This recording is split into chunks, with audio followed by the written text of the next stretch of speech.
कहेंगे हमको वैसे ही चलना पड़ेगा। ये हमारे देश के वर्तमान प्रधानमंत्री मनमोहन सिंह ने संसद के बजट सत्र में 2 बार कहा, 1 बार नहीं 2 बार कहा, और हर बार उन्होंने कहा कि हमारी मजबूरी है, हम क्या करें, हमने जहां से कर्ज लिया है उनकी हर बात माननी है। अब अगर ऐसी स्थिति हमारे देश में है कि हमने कर्ज लिया है तो उनकी हर बात माननी है, तो जो कर्ज देने वाले हैं उनकी बातें क्या हैं जो हमें माननी है? सबसे खराब बातें जो वो हमें कहते हैं मानने के लिए, उनमें से 3 बातें सबसे खराब है। वैसे तो सभी खराब हैं, लेकिन 3 सबसे ज्यादा खराब है। जहां से हम कर्ज लेते हैं वो सबसे पहले हमको ये कहते हैं कि आप अपनी करेंसी का कीमत गिरा दो। हमारी करेंसी है रुपया और अंतरराष्ट्रीय करेंसी है डॉलर या यूरो डॉलर। तो वो ये कहते हैं कि डॉलर और यूरो डॉलर की तुलना में आप रुपए की कीमत कम कर दो। ये वो सबसे पहली शर्त लगाते हैं। अगर हम उनसे ये कहें कि हम ये नहीं करेंगे तो कहते हैं फिर कर्ज नहीं मिलेगा आपको। और हमारी सरकार की हालत इतनी खराब है कि बिना कर्जे के बजट नहीं बना सकते, बिना कर्जे के किसी को पगार नहीं दे सकते। तो जैसे ही वो कर्ज लेते हैं तो पहली ही शर्त मानते हैं कि रुपए की कीमत गिरा दो। मैं आपकी जानकारी के लिए एक छोटी सी माहिती देता हूं। जिस दिन भारत आजाद हुआ 15 अगस्त 1947 को, उस दिन भारत महाराज जी कर्ज मुक्त देश था। 15 अगस्त 1947 की तारीख में भारत देश पर 1 पैसे का भी कर्ज नहीं था। हमने सबसे पहली बार कर्जा लिया 1952 में, जब हमारे देश में पंचवार्षिक योजना शुरू हुई।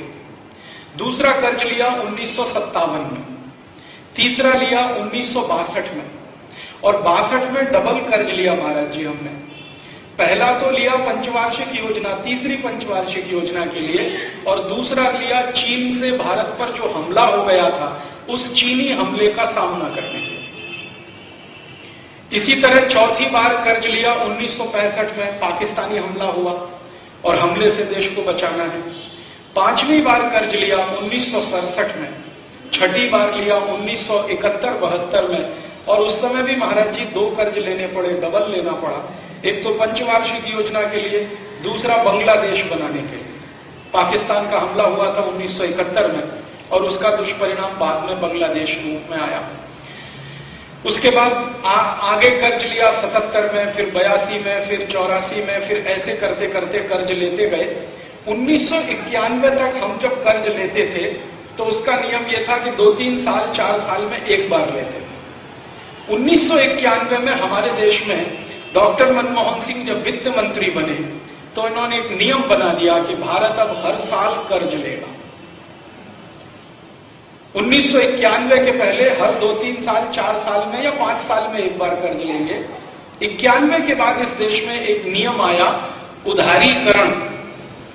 गलती से उसको कह देते हैं उदारीकरण। वो उदारीकरण नहीं है, उधारीकरण है। तो नियम बन गया हर साल हम कर्ज लेंगे।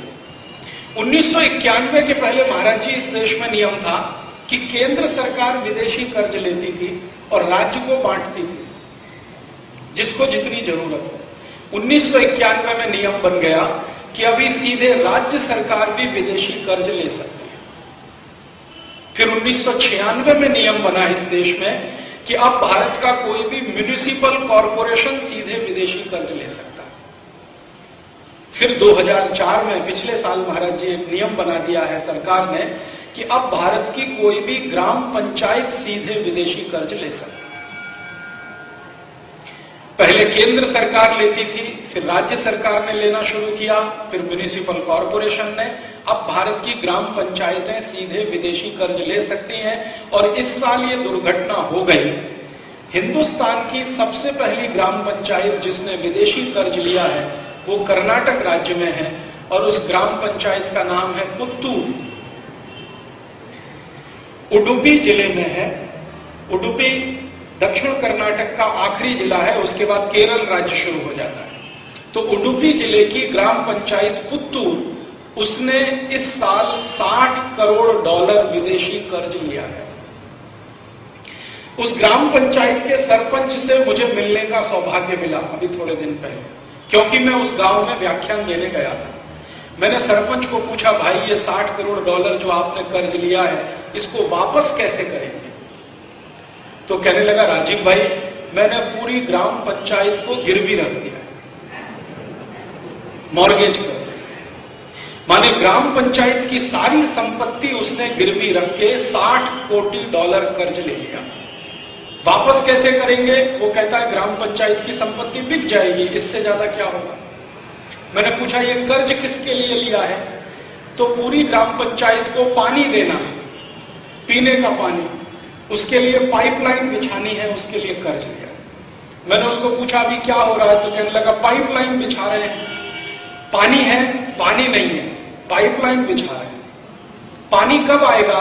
तो पानी लाने के लिए अगले साल फिर नया कर्ज लेंगे। पानी क्यों नहीं है? क्योंकि पानी आए तब जब कोई डैम हो, बंधारा हो, तालाब हो जिसमें पानी इकट्ठा हो, वो पानी पाइपलाइन से गांव में जाए। वहां कोई तालाब नहीं है, बांध नहीं है, डैम नहीं है, बंधारा नहीं है, तो पानी तो मिलने से रहा। तो अगले साल बांध बांधने के लिए नया कर्ज लेंगे। इस साल पाइपलाइन डालने के लिए कर्ज ले लिया है।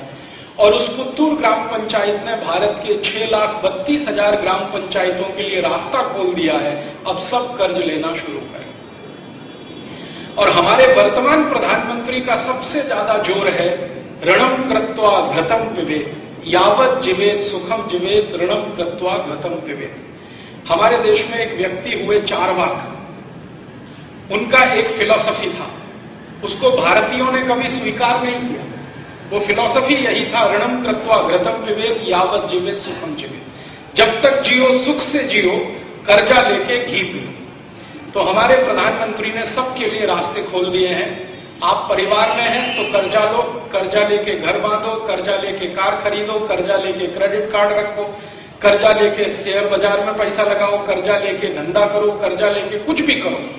कर्ज की खुली छूट है। किसानों के लिए कह दिया तुम कर्जा लो और आत्महत्या करो, क्योंकि जितना कर्ज लोगे उतना ब्याज भरना है, ब्याज भरना है, पैसा नहीं है तो आत्महत्या करो।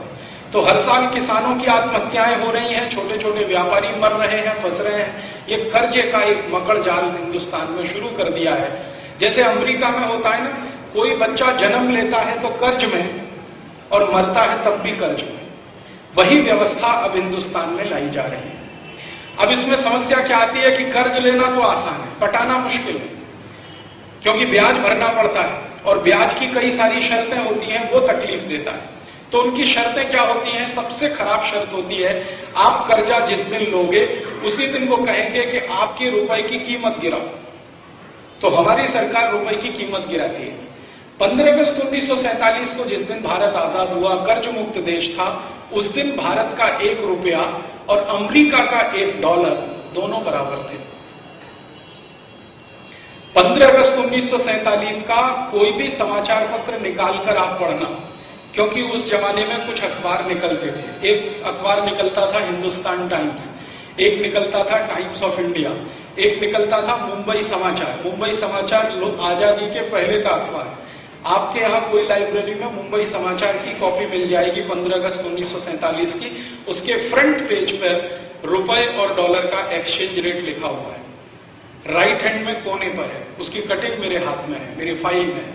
₹1 $1 बराबर है। ₹1 एक स्टर्लिंग पाउंड बराबर है। स्टर्लिंग पाउंड माने ब्रिटेन की करेंसी।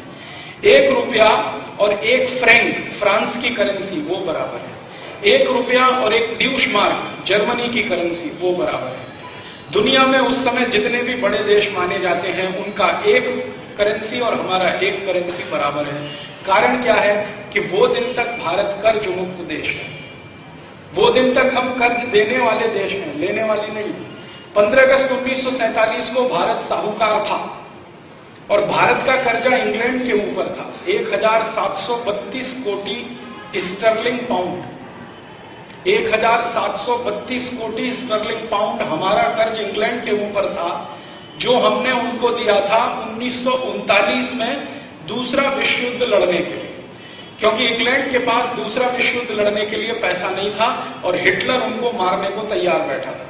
तो हिटलर से इंग्लैंड को बचाने के लिए भारत के नागरिकों ने इंग्लैंड को मदद किया था और इंग्लैंड ने हमको वायदा किया था कि अगर भारत हमारी मदद करेगा दूसरे विश्व युद्ध में तो हम भारत को आजाद करेंगे जल्दी से। उस मदद के रूप में हमने एक